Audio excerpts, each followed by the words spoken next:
Okay, question 9. The circle C has centre A, an equation given there. Write down the coordinates of A. So A is the centre of this circle, right? Now to get the centre, you need to rewrite this. So you group the x's together, okay? So you've got x squared minus 4x plus and then group the y's together, y squared plus 8y. Take away 5 then equals 0. So when we group the x's together, group the y's together, what we do then is complete the square. So this will be x, then take away half of that squared, take away the square of that then, which is 4, plus then y, plus then half of that, which is 4 squared, take away the square of this, which is 16, minus then the 5, which equals 0. So you get x minus 2 all squared plus y plus 4 all squared minus 4 minus 16 minus 5 is minus 25. So we'll take that over the other side. So we can say then for A part 1, okay, that the centre is 2 minus 4, okay, the coordinates of A, centre of the circle. So part 2 then, it says the point P has coordinates 6 minus 7 and lies on C, on our circle. Find the equation of the tangent to C at P. Alright, so if we draw a little sketch here, I think this might help. Right, now this isn't going to be to scale or anything. I'm not really interested in getting things right to scale when it comes to this. This is just an illustration to help me. Now it says the point P lies on the circle, so we put the point P here, so 6 minus 7, okay, that's P there. And we've got, it says then, find the equation of the tangent. The tangent is this.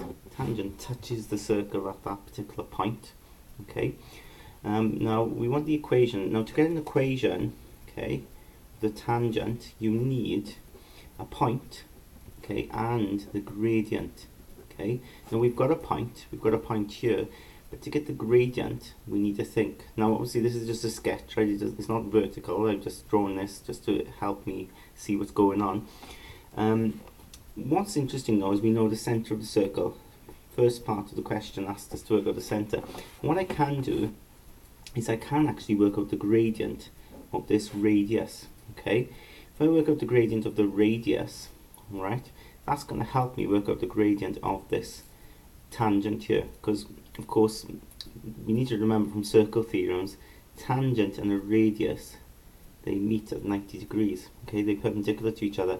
So if I can get the gradient of the radius, I've then got the gradient of the tangent, okay. So let's work that out, the gradient of the tangent.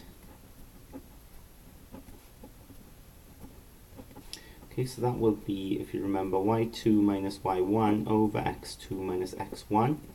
So y2 in this case will take that one to be minus 7, take away y1, which is minus 4, all over then x2, which is 6, take away then x1, which is 2. So this becomes then minus minus, of course, becomes a plus. So minus 7 plus 4 is minus 3, all over then 6 minus 2 is 4.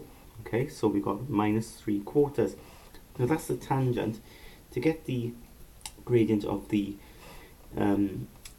sorry, that's the radius, yeah? To get the gradient of the tangent, I need then to realise it's perpendicular to it, so I can use that rule, if you remember, okay, that the two gradients, if they're perpendicular to each other, it will equal minus 1. The product of the two gradients will equal minus 1.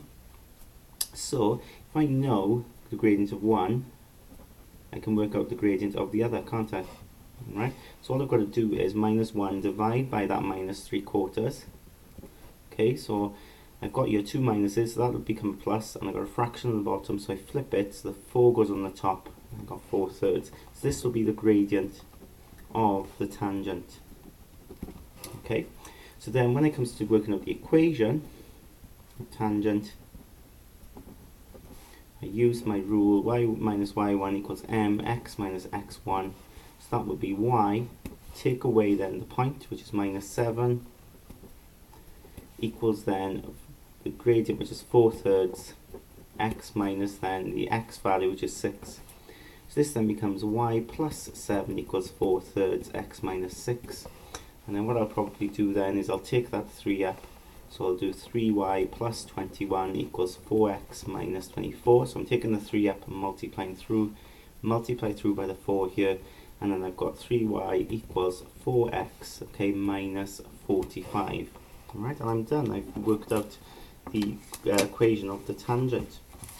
Okay, so then you've got the next question then. It says, let's have a look, it says part B, the line L has equation y equals x plus 3.